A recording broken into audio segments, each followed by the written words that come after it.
Good evening. Good morning, Muntinlupa. Dito na tayo ngayon sa site, no? Bagong site natin.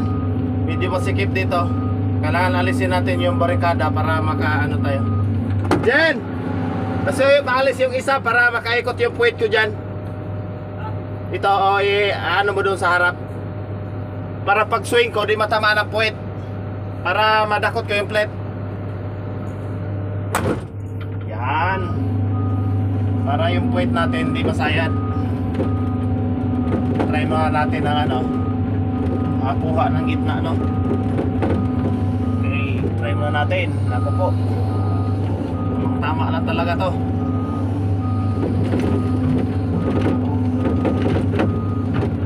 Hirap.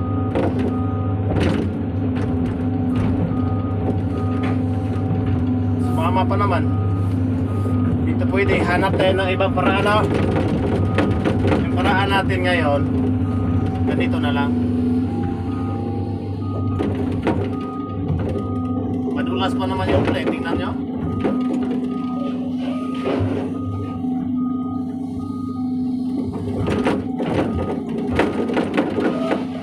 Diskarte na lang tayo. Sikip eh.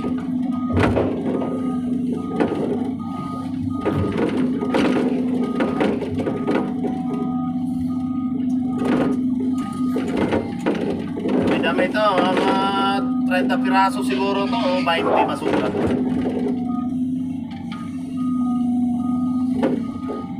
Yan, tulak natin yung isa para madakot natin. Isa-isahin na natin to. Dapat dalawa-dalawa pero sa ganito sitwasyon, isa-isa na lang para iwas disgrasya, no?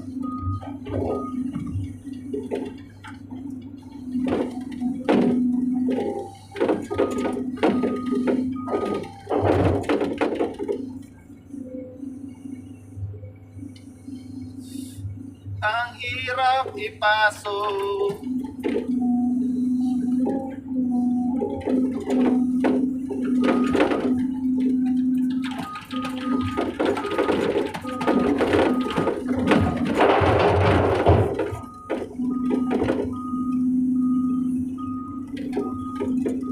Diskarte na naman.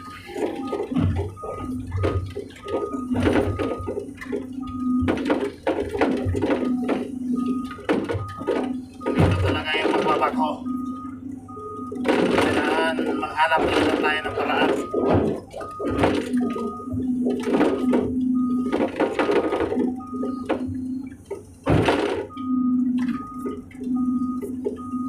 Kailangan talaga ng paraan.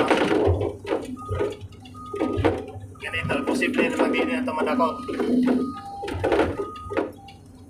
Yan.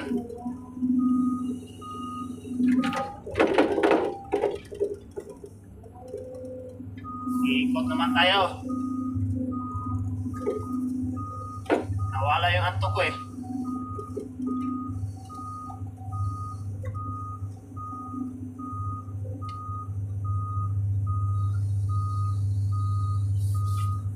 Wala antok ni Uncle Pilingan.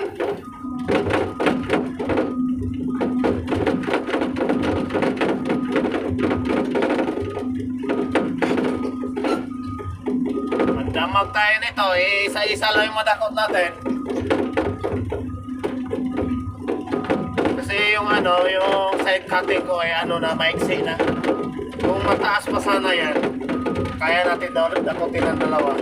Makadakot naman tayo ng dalawa pero konti lang yung nagkabit. So delikado yun.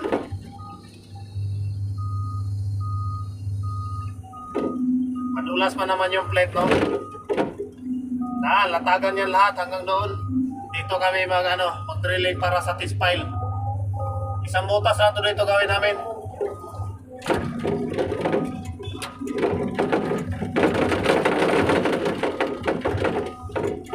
Tama lang makasya yung bako.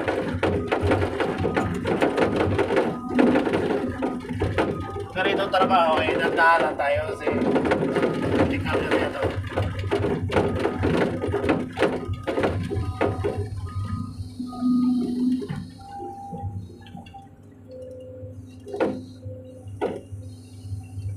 Dahan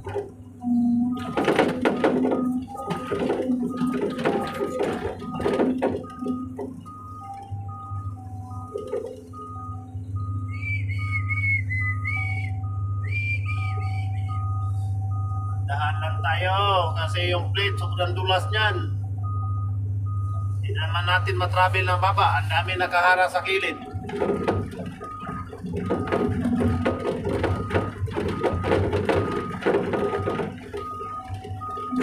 Magdamag naman tayo ngayon mga mga kapilingon, no?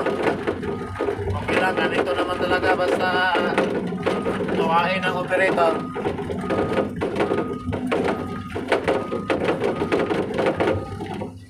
Kasi mamaya dumating yung dito, yung crane, lower crane, pati yung rig, mag-assemble sila dito. Kaya nga ako nang dumating dito para yung plate malatag ko na madali na sila mag-apak dito mamaya. Kasi pag mauna sila dito, mahirapan tayo maghalaw kasi sobrang sikip na. Alam mo naman yung lower crane, taas yung yun, boom. So ganito kasikip, kailangan ilatag muna natin lahat yung plate. Dito talaga yung gawain ko dito, araw-araw, gabi-gabi. Maya umaga, may alas 7, may isang operator ito. Siya naman sa sampa, no? Siya naman ang papalit. Alas 7 ng gabi, ako na naman. Dito lang kami dito araw-araw. So, delikado nito. Ang taas ng plate. Pag yan mahulog, naku po, basag yung salamin natin. Hindi lang kung salamin lang, no? Kaya ingat lang talaga tayo mga idol sa mga critical area. Sa bagay, maganda pa naman to. Para sa akin lang, mas maganda pa to kaysa sa bangin tayo. O sa mga tabi ng ilog, no? Mas maganda pa to.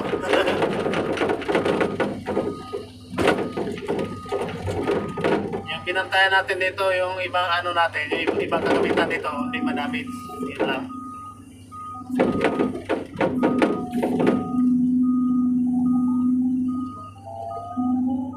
Walang wire dito. Mayroon naman doon lang sa dulo. Yung crane lang dito, yung galaw nila, kailangan kunti lang galaw nila dito kasi yung wire sa taas, malaking wire, parang anong tawag yan? Yung main line ng kurente. Kabilaan to, kaya nga mas lalo critical yung mga crane. Yung crane natin aabot ng 40 meter. Ito yung wire, para 25 meter lang ata siguro yun. Kaya ang galaw nila ay lang talaga, dandahan lang at saka talaga sila.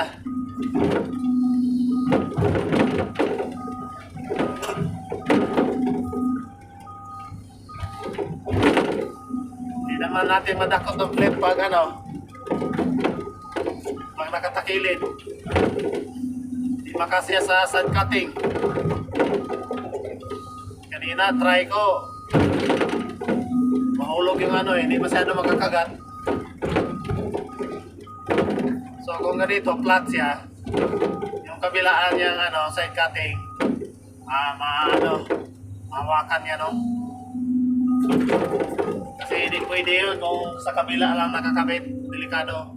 Tulad nito, kailangan itaas natin bago tayo makaswing ng maayos. Yan, di naman tayo magka-travel ng mababa kasi dami mga gamit. Ito yung sa kabila ko, vibro yan, vibro. Dito naman sa kabila, weight ng ring machine.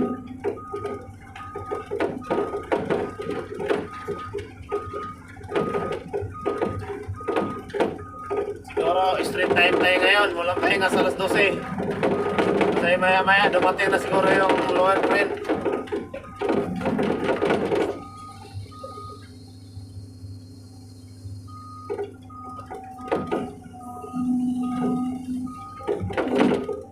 Muntik pa naman.